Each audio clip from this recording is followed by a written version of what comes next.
गांधी जयंती के दिन शपथ दी जाएगी, शपथ स्वच्छता की, सफाई की। प्रधानमंत्री मोदी उस दिन झाड़ू देते हुए भी नजर आएंगे, क्योंकि स्वच्छता अभियान को लेकर वो इस रूप में चौकन्ने हो चले हैं कि दरअसल देश में अब सफाई जरूरी है। शपथ किस रूप में होगी और किस रूप में अब प्रधानमंत्री मोदी देख रहे हैं, बात इसकी जरूर होगी। लेकिन आज बात दस्तक में उस सीमा की भी होगी जिसका जिक्र दिल्ली में हैदराबाद हाउस में यह कहकर हुआ, वहां शांति स्थापित हो तो अच्छा। लेकिन जो यहां कहा गया वो बीजिंग जाते जाते स्थिति बिल्कुल उल्टी हो गई। बात इसलिए कसम गांधी की करते हैं क्योंकि प्रधानमंत्री मोदी ने जिक्र गांधी का किया। हम इस पर आएंगे। दरअसल कसम का सिलसिला बड़ा सिलसिलेवार तरीके से है। पहली जानकारी यही कि 2 अक्टूबर को केंद्रीय सरकार के दफ्तर खुले रहेंगे। लेकिन आइए उससे पहले सीमा पर क्या हो रहा है, किस रूप में हो रहा है, जरा इस रिपोर्ट को देखिए। उस सिलसिले को भी आगे बढ़ाते चलेंगे।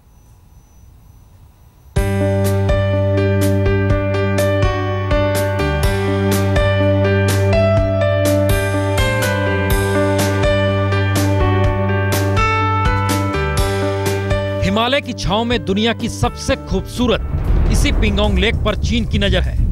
कल छलछल करता पिंगोंग लेक का पानी इतना साफ है कि नंगी आंखों से कई मीटर तक पानी के भीतर भी साफ दिखाई दे जाए। लेकिन ना दिखाई देने वाली लाइन ऑफ एक्चुअल कंट्रोल की आड़ में अब चीन पिंगोंग लेक पर कब्जा करने की दिशा में बढ़ चुका है। तिब्बत और लद्दाख के बीच बहते पिंगोंग लेक में पहली बार 1962 में चीनी सेना को देखा था। तब चीन के पीपुल्स लिबरेशन आर्मी ने समूचे पिंगोंग को ही अपने कब्जे में ले लिया था। लेकिन उसके बाद जो ना दिखाई देने वाली लाइन यानी लाइन ऑफ एक्चुअल कंट्रोल खींची गई, उससे पिंगोंग का 60% हिस्सा तिब्बत में आ गया और 40% लद्दाख में यानी भारत में। लेकिन मौजूदा वक्त में पिंगोंग लेक का 75% हिस्सा चीन के कब्जे में है और 1962 के बाद पिंगोंग लेक के इर्द गिर्द तकरीबन 30 किलोमीटर तक चीन भारत में घुस चुका है।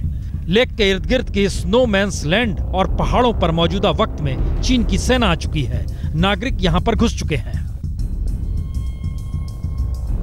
5 सितंबर से भारत और चीन की सेना के बीच में गतिरोध बना हुआ है।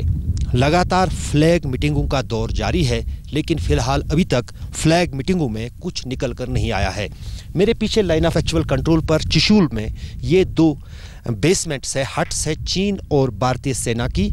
यहाँ पर जो भी फ्लैग मीटिंग होती है इन ही हट्स में होती है और यहाँ पर ब्रिगेडियर लेवल की फ्लैग मीटिंग्स होती है जिनमें सीमा विवाद पर चर्चा होती है। लेकिन अगर अंदर की बात देखें तो कहीं ना कहीं चीन अपनी जिद पर अड़ा है। वो भारतीय सेना को ही अपने ही इलाके से पीछे हटने की मांग कर रहा है, जबकि भारतीय सेना की तरफ से यही मांग है कि चीनी सेना जिस जगह पर आई है वहां से वो पीछे हटे। यह पूरी जमीन जिसे अंतर्राष्ट्रीय विवाद के दायरे में चीन और भारत दोनों रखते हैं, लेकिन लाइन ऑफ एक्चुअल कंट्रोल से 20 किलोमीटर दूर रहने के समझौते को चीन ने न सिर्फ तोड़ा है, बल्कि मोदी सरकार के आने के बाद से अपने 20 किलोमीटर को पार कर भारत के उस 20 किलोमीटर वाले नो मैंस लैंड में घुसकर सैकड़ों वर्ग किलोमीटर की जमीन पर कब्जा भी कर लिया है। 5 सितंबर को जब भारत सरकार चीन के राष्ट्रपति के स्वागत की तैयारी में जुटी थी, तभी चीन की तरफ से नापाक साजिश रची जा रही थी। जम्मू कश्मीर के लद्दाख क्षेत्र में चुमूर में चीनी सेना ने 5 सितंबर को पहली घुसपैठ की और उसके बाद लगातार अपनी फौज की तादाद बढ़ाई, वो भी भारतीय इलाके में।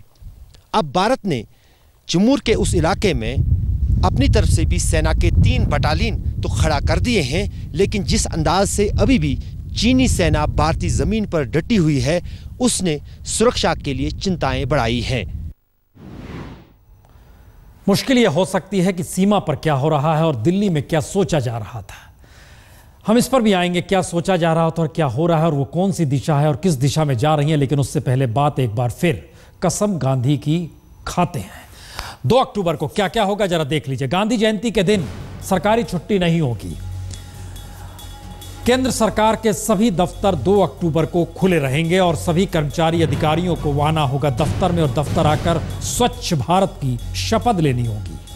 सफाई के लिए अब कानून बनाने का निर्देश भी सरकार को दिया जा रहा है। प्रदूषण फैलाने वालों पर टैक्स लगाने के लिए वित्त मंत्रालय को कहा जा रहा है। दूध, डेयरी, पशुपालन से गंदगी रोकने के लिए चाहे वो शहर हो या कस्बे हो, वहां पर पॉलिसी बननी चाहिए। मसला सिर्फ इतना पर नहीं है, जिस दिशा में अब स्वच्छता का जिक्र हो रहा है, उसमें 2 अक्टूबर क्यों चुना गया, यह भी एक बात हर जहन में आ सकती है। लेकिन आइए दोबारा आपको सीमा पर लिए चलते हैं। एक तरफ दिल्ली में क्या कहा जा रहा था और दूसरी तरफ सीमा पर क्या हो रहा था, सुनिए जरा। मैंने सीमा पर जो घटनाएं हुई हैं उस पर चिंता प्रकट की है और कहा है कि इन्हें सुलझाना आवश्यक है। हम इस बात पर सहमत है कि सीमा क्षेत्र में शांति और स्थिरता हमारे आपसी विश्वास और संबंधों की नींव है। दिल्ली में प्रधानमंत्री मोदी के इस कथन पर चीन के राष्ट्रपति ने सहमति जताई और भरोसा भी दिलाया था कि अगले 24 घंटे में सीमा से चीनी फौज पीछे होगी। लेकिन सीमा पर हुआ इसका उल्टा और इन तस्वीरों ने कहीं ज्यादा साफ कर दिया कि चीन की सेना एक तरफ आगे बढ़ रही है तो दूसरी तरफ सेना पहली बार चीनी घुमंतू पहाड़ी नागरिकों पर दबाव बनाकर उन्हें ही आगे कर रही है। जैसे लाइन ऑफ एक्चुअल कंट्रोल पर कोई आखिरी समझौता अगर कभी हो तो भारत की जमीन पर ही वो आखिरी लकीर खींचे। यह सवाल दिल्ली में चाहे महत्वपूर्ण ना हो, लेकिन लद्दाख से जीते बीजेपी के सांसद इसे देश पर हमला करार देने से नहीं चूक रहे।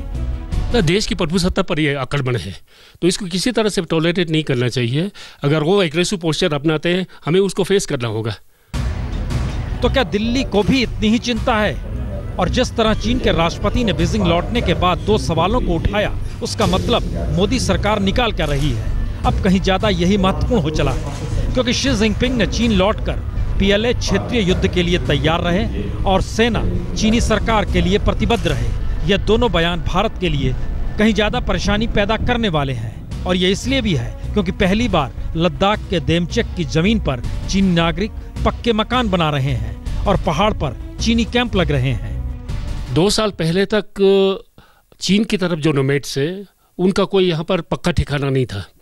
2 साल पहले 2010-12 से उन्होंने वहाँ पर पक्का सेटलमेंट बनाना शुरू कर दिया। जो भी जा रहा है और ख़ास तौर से लद्दाख ऑटोनोमस हिल डेवलपमेंट के काउंसलर इस पर क्या कहते हैं और उन्होंने जो कुछ देखा, जो बातचीत में शरीक हुए चीनी अधिकारियों के साथ, वो बताएंगे। लेकिन दोबारा लौटते हैं कि कसम गांधी की खाते हैं, इसका जिक्र प्रधानमंत्री मोदी ने किस रूप में किया, किस रूप में करना चाहते हैं। जरा उनकी खुद की बात सुनिए जो आज उन्होंने कर्नाटक में कही।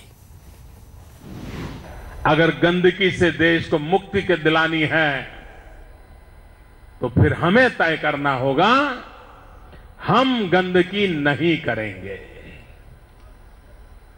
न गंदगी करूंगा, न गंदगी करने दूंगा।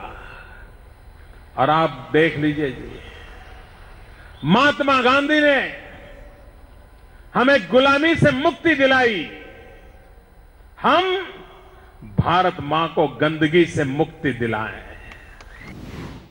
चलिए दूसरी तरफ रास्ता दोबारा चीन का पकड़ते हैं, सीमा का पकड़ते हैं, जहां पर स्थिति क्या है और उस वहां के काउंसलर क्या देख समझ रहे हैं, यह भी सुन लीजिए। को मैं वहाँ दिमचौक गया था, बीइंग एज मैं पब्लिक रिप्रेजेंटेटिव हूँ, वहाँ बुलाया था, मैं गया था।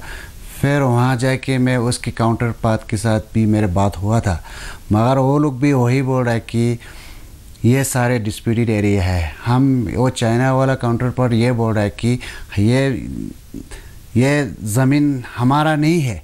वो बोल रहा है कि हमारा नहीं है, आपका भी नहीं है, ये ज़मीन जो है डिस्प्यूटेड एरिया है। जब तक ये डिस्प्यूटेड मसला हल नहीं होगा फिर हम लोग यहाँ से नहीं लौटेंगे, क्योंकि हमारा भी वहाँ PLA से प्रेशर है ऊपर से। फिर वही बोल रहे हैं। फिर हमने भी वही बोला, जो हमारा भी नोमेट भी है, आपकी नोमेट भी है, अभी तक जैसे चला वैसे चलते रहो। हमारा जो कैनल जो एक मसला है, कैनल का मसला है। जो कैनल हमारा जो नरेगा के अंडर प्लान जो बन रहा है, गांव वाले लोग जो हमारा साइड में है, जो हम बोल रहे हैं कि हमारा है, जो आर्मी वाला भी बोल रहा है कि ये ज़मीन हमारा है, मगर ये चाइना वाला बोल रहा है कि ये ज़मीन आपका नहीं है, हमारा भी नहीं है, ये ज़मीन जो है इंटरनेशनल डिस्प्यूटेड एरिया है। मसला यही है कि इंटरनेशनल डिस्प्यूटेड एरिया कह के चीन लगातार अपनी विस्तारवादी नीति को आगे बढ़ा रहा है। अब यहाँ से एक दूसरा सवाल शुरू होता है। संयुक्त राष्ट्र में प्रधानमंत्री 26 को जाएंगे, वहाँ पर 27 तारीख को उन्हें भाषण देना है। क्या इस बात का जिक्र होगा कि चीन की विस्तारवादी नीति को कैसे रोका जाए? क्या इस बात का जिक्र होगा कि पाकिस्तान के आतंकवाद के मद्देनज़र अमेरिका का नरम रुख बदल जाए? क्योंकि ऐलान आज हो गया पाकिस्तान के प्रधानमंत्री नवाज शरीफ से मुलाकात अमेरिका में नहीं होगी।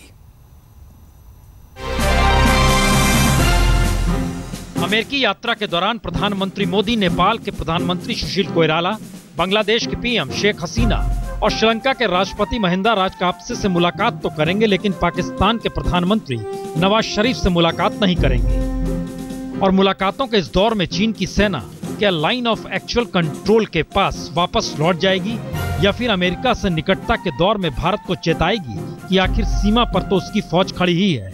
तो फिर निवेश का रास्ता तब तक कैसे खुलेगा जब तक सीमा पर शांति नहीं हो जाती। तो दो तरफ शांति और दो तरफ मुश्किल हालात के बीच प्रधानमंत्री मोदी संयुक्त राष्ट्र में मुद्दा उठाएंगे कौन सा, इस पर सभी की नजरें होंगी, क्योंकि 26 सितंबर को रवाना होने से पहले 25 सितंबर को ही पाकिस्तान के प्रधानमंत्री संयुक्त राष्ट्र में अपना भाषण दे चुके होंगे और माना यही जा रहा है कि वहां पर वह कश्मीर का मुद्दा जरूर उठाएंगे। ऐसे में नजरें प्रधानमंत्री के भाषण पर जरूर होगी। In keeping with his policy of neighbors first, Prime Minister will be meeting 3 of our neighbors.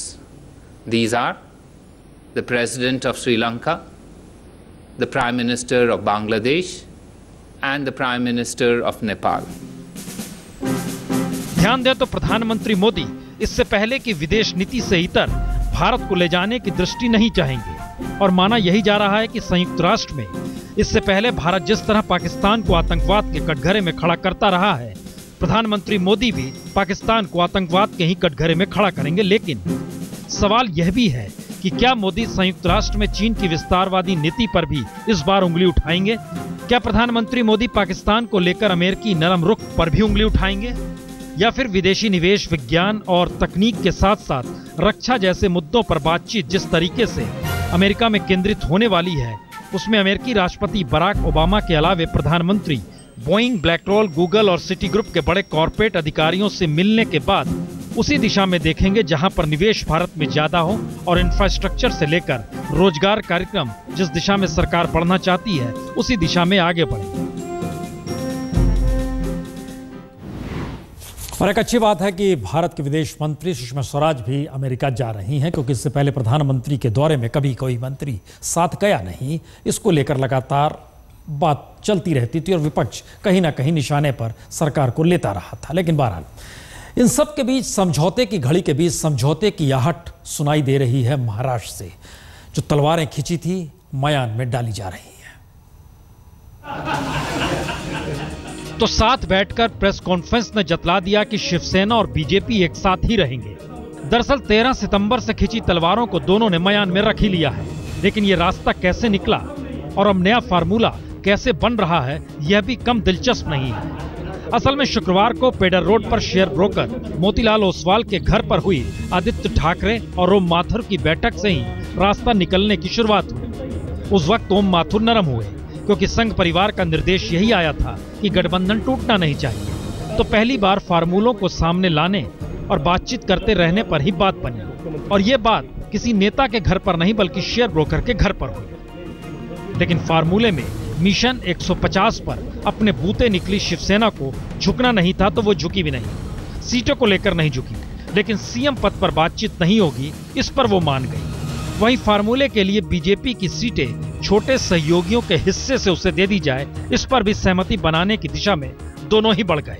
मसलन शिव संग्राम को विधान परिषद में जगह दे दी जाएगी, फिलहाल विधानसभा से वो दूर रहे। अठवले को राज्यसभा और केंद्र में राज्य मंत्री की कुर्सी दे दी जाएगी, इसलिए फिलहाल चुनाव में एक सीट मिल जाए उसी पर वो भरोसा कर ले। राष्ट्रीय समाज पार्टी को उन 3 सीटों पर मना लिया जाएगा जहां धनकर समाज की बहुतायत है, और सत्ता में आने के बाद धनकर समाज को आरक्षण के दायरे में भी ले आया जाएगा। और जानकारी के मुताबिक महादेव जानकर मान भी गए। वहीं बड़ा सवाल राजू शेट्टी की स्वाभिमानी शेतकरी संगठन का है, क्योंकि गन्ना किसानों के संघर्ष के जरिए राजू शेट्टी ने एनसीपी के गढ़ में न सिर्फ सेंध लगाई, बल्कि शरद पवार की शुगर लॉबी का कद भी इस दौर में छोटा कर दिया। वजह भी यही है कि राजू शेट्टी ने आज शाम जब यह कहा कि वह कोल्हापुर में है और देर शाम की बैठक में आना उनके लिए मुश्किल है, तो फिर उनके लिए बाकायदा चार्टर विमान भेज दिया गया। और जानकारी के मुताबिक राजू शेट्टी को भी 3 से 4 सीट पर मना लिया जाएगा, यानी फार्मूला तैयार है। शिवसेना 150 या 151 सीट पर, बीजेपी 130 सीट पर, और छोटे दल बाकी बचे 7 या 8 सीट पर। यही फार्मूला है। जी, कभी शेयर ब्रोकर का घर, कभी चार्टर्ड विमान, और सहमति बनाने की दिशा में बढ़ते कदम। हर किसी की नज़र इसी बात को लेकर है कि कुछ महाराष्ट्र में बदले तो सब कुछ खेल पैसे का ना होता चला जाए। लेकिन सवाल है, सीएम पद पर यू टर्न उद्धव ठाकरे का 10 दिन में आ ही गया। की तुम्ही विठ्ठल पांडुरंगाकडे काय मागितलं? मनात मागितलेलं असतं की माझी खुर्ची जाऊ देऊ नको. बरं, ही खुर्ची सुद्धा कोणाकडे मागतो? जो 28 युग उभा आहे त्याच्याकडे. मी जो बोलतो, अरे मला नाही खुर्चीचा मोह, मी विटेवरती उभा आहे, तू खुर्ची घेऊन मी देऊ कुठे? आणि मग बाहेर आल्यानंतर सांगतात मी मागितलं महाराष्ट्राचं भलं हो. मतदान करेंगे तो वो देखेंगे भाई हमें किसके ऊपर भरोसा करना चाहिए. उद्धव ठाकरे चेहरा है, मान रहे हैं आप? मैं क्यों नहीं मानूं? रोज मैं आईना देखता हूं. लोग अगर मेरे ऊपर भरोसा करना चाहते हैं, विश्वास रखना चाहते हैं, तो उसमें बुराई क्या है? सीएम तो बनना चाहते हैं उद्धव ठाकरे, सियासत की गोटी चाहे किसी भी दिशा में कैसे भी। दिल्ली के चिड़ियाघर में आज दोपहर 1 बजे एक लड़का सफेद बाघ देखते देखते उसके भीतर जाकर गिर गया। बाघ उसके नजदीक आ गया। लड़का बैठा रहा, हाथ जोड़कर भी बैठा रहा, लेकिन इन सब के बीच बाहर खड़े लोगों ने जब पत्थर मारने शुरू किए बाघ को, बाघ उसके बाद जिस तरीके से झपटा और उसमें चंद सेकंड में ही उसकी गर्दन उसने तोड़ डाली और उसके बाद घसीटता हुआ ले गया। और ये नज़ारा सब कुछ कैमरे में कैद भी हो गया। लेकिन तस्वीरें ऐसी हैं, हर कोई विचलित हो जाएगा जिस तरीके से बाघ ने उसको घसीटा और मार कर ले गया। लेकिन ये तस्वीरें वाकई डराने वाली।